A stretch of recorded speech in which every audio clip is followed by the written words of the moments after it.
Thanks you guys for coming, especially at this time.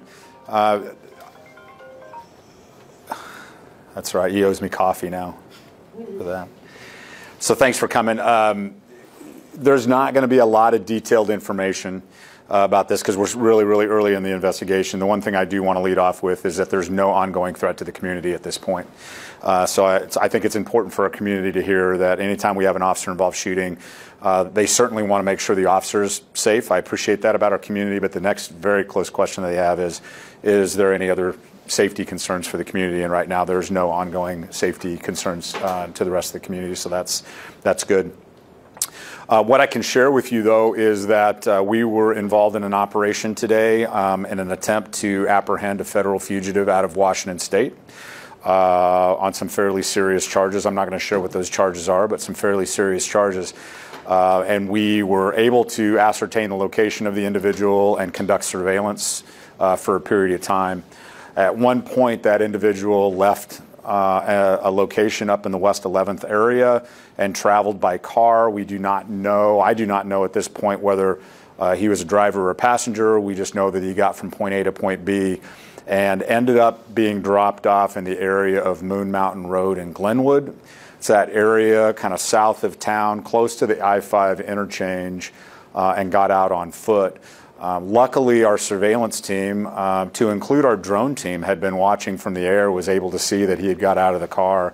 And we felt like that was an opportunity for us to take him into custody as he walked over an embankment, kind of into a wooded area. A group of Eugene police officers, often referred to as a QRF, which is a quick reaction force, encountered the individual and attempted to take the individual into custody. Officers were met with some resistance. Officers feared for their lives at that point, and a single officer returned or shot the individual, and the suspect is deceased on scene. The investigation's ongoing at this point. It triggers a whole lot of things from us at this point, to include administrative leave for the officer for his self-care and family care. The interagency deadly force investigation team was immediately called out, as well as the independent police auditor. The auditor has done a quick walk in and around the scene to get a good sense of what was going on, and the DA's office and the IDFIT team takes over the investigation from here. So we've got a ton of resources in the area. We've got a ton of police officers still up there, and a lot of investigators from a variety of different agencies that make up IDFIT that will embark on their investigation, which will be everything from taking control of the body and getting the background information from the suspect, all the way through an eventual interview of our officer and collecting all that evidence. That'll get packaged up and sent to the district attorney's office for review. And at some point, DA Perosa will review that and render a decision on whether it was justified or not.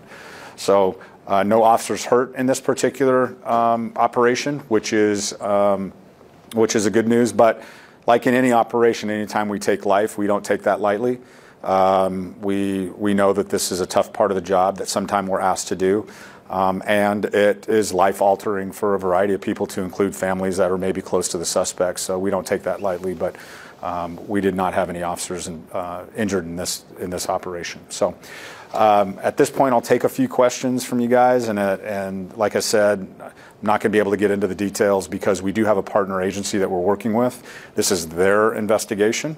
What I can say is it's a federal partner, and that's all I'll say about that. But because it has a partner agency, we are letting them take the lead, since this was originally their case. So. You said he was a fugitive from Washington State. How long has he been? Yeah, I don't know that. I don't know how long he's been wanted. What I can tell you is that we received some information via email, bulletin, which we often do from whether it's from our local partners or federal partners, that gives us a variety of information about the type of individual that we're looking for. But what I didn't see on there is I didn't see how long this person has been wanted. So I would leave that to our partner agency to answer the question, since it's their original case. And when did you receive that email? I believe it was today. I think we kind of got on this today. My understanding is today we got on this, and so we are happy to help where we can. especially when we think that we have somebody that's dangerous in our community. We need to make sure we're paying attention to that. And so, just as soon as we're made aware of an opportunity to be able to apprehend a suspect, whether it's our own suspect or a suspect from a partner agency, we're gonna dedicate resources to that, because that's important to make sure the community stays safe. And he was originally spotted, you said, in the West 11th, and then was kind of got over there somehow. How were you able to track him down in the first place? You know, I don't know how we were able to identify where we started our surveillance in West 11th. I don't know if whether or not our federal partner had information to suggest that was a location for this suspect or not. The one thing I will say is that, you know, with our resources, to include the technology around our drone resources, we were able to do surveillance really efficiently and safely, utilizing the drone technology. And you know, the moment we're able to see that this suspect exited the vehicle and was on foot, that is like the perfect scenario in which we can take somebody into custody, especially in the area that we're talking about. We didn't have any houses close by, didn't feel like there was any threat, and we certainly don't want to get into a high-speed chase with somebody in a car. So that's why we took advantage of that opportunity, and it's unfortunate that the encounter went the way it went, and officers felt like they were in imminent fear of serious physical injury or death and used the reasonable amount of force, and in this case it was lethal force. That's unfortunate that it went that way, but that is really a best case scenario when we're trying to take somebody into custody, that we don't get into a situation where we're in a car chase through our city. That certainly puts the community at risk, and we don't want to do that. I wanted to clarify, you said that this incident occurred near Moon Mountain Road and Glenwood in a wooded area? Mm-hmm. Yeah, as near as I can tell, and I went out to the scene and took a look at it. There's a road, and then right off the road is a brushy area, and it goes down a bank. And down in that bank, it looks as if there's a few homeless camps, people that are unhoused, either are living or had been living there. It's unknown whether this individual had been also living there. The investigation will reveal that, whether or not that is a place they frequent. So I don't know why he was there. But it was kind of off the road, down an embankment, trees and brush. So it was fairly dense as far as vegetation. And a few paths kind of coming in and out that are leading to the road. So that's the best way I can describe that. And I may have missed it, but what time did this incident occur?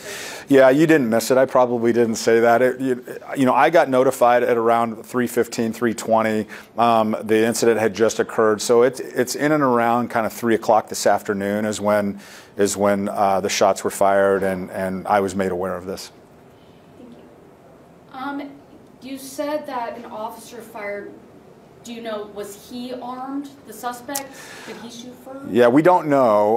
What I can say is, you know, the investigation will reveal a couple of things. You know, whether the suspect fired, whether the suspect had a weapon, or if the suspect fired or just brandished the weapon, or what other set of circumstances made the officer believe that he was in fear of imminent, you know, fear of serious physical injury or death. What I can tell you is that you know, our officers are highly trained. Our officers that were on the quick reaction force are generally tactical operators, so they are very, very skilled and recognizing threats and responding to those threats.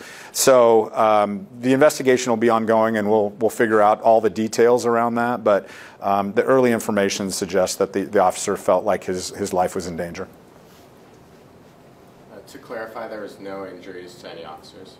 There was no what? Injuries to any officers? No, there was no injuries to the officers. You know, I got a chance to connect with the officer that was involved, and he's getting the care that he needs now, but not physically injured by any altercation with the suspect.